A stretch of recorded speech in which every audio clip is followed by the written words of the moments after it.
जी प्यारे दोस्तों, आप कैसे हैं? सभी खैरियत से हैं ना?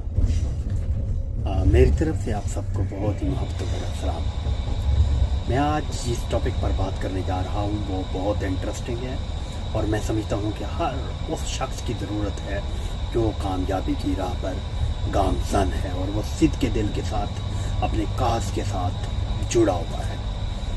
वो ये है कि कोई भी वो शख्स जो राइट डायरेक्शन में स्ट्रगल करता है, कामयाबी की राह पर गामज़न होता है और जल्द या देर वो इस चीज़ के ऊपर डिटरमिन्ड होता है कि कामयाबी जो है वो मेरा इंतज़ार कर रही है, तो उस पर तनकीद बड़ी होती है। उसे तनकीद के निश्तर जो हैं वो चारों तरफ से सहना पड़ते हैं।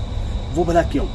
देखें, तनकीद उन्हीं लोगों पर होती है जो कुछ कर रहे हों, जो मुर्दे बनकर एक ही जगह पर सटक पड़े हुए हों, उनके ऊपर कोई तनकीद नहीं करता, क्योंकि जब उनके ऊपर किसी की नज़र नहीं होगी, कोई उन्हें ट्रेस या ट्रैक नहीं कर रहा होगा, कोई उनके लेफ़्ट राइट उनकी डायरेक्शंस पर नज़र नहीं रखे हुआ होगा, तो फिर तनकीद कोई करेगा कैसे?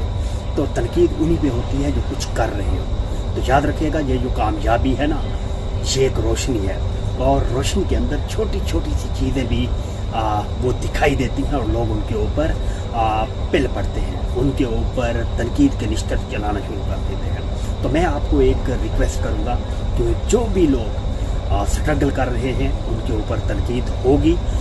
ये ऐसे समझ लें कि नेचुरल फिनोमिना है, ठीक है? ये एक नेचुरल फिनोमिना है, ये फेस करना पड़ेगा। तो आने वाली तनकीद जब भी आए तो आप उसे खुले दिल से वेलकम करें। आपके पास दो रास्ते हैं, या तो जब तनकीद हो, तनकीद के पत्थर आपकी तरफ बढ़े, तो एक रास्ता तो ये है कि उससे एक दीवार खड़ी कर लें अपने ऊपर, अपने आगे एक दीवार खड़ी कर लें और अपने रास्ते बंद कर दें। और दूसरा ऑप्शन ये है कि उन्हीं आने वाले पत्थरों से पुल बनाएं और अपने आप को पार लगा लें। अपने इश्यूज, अपने मैटर, अपनी तनकीद सबको मिलाकर, तमाम आने वाले पत्थरों को मिलाकर पुल बनाएं और पार लग जाए, राइट? तो मैं प्रायोरिटी दूंगा सेकंड ऑप्शन को, उसे आप ज़रूर अडॉप्ट करें और तनकीद को बिल्कुल भी अपने दिल और दिमाग में जगह ना दें। ये छोटे और घटिया लोगों का काम है।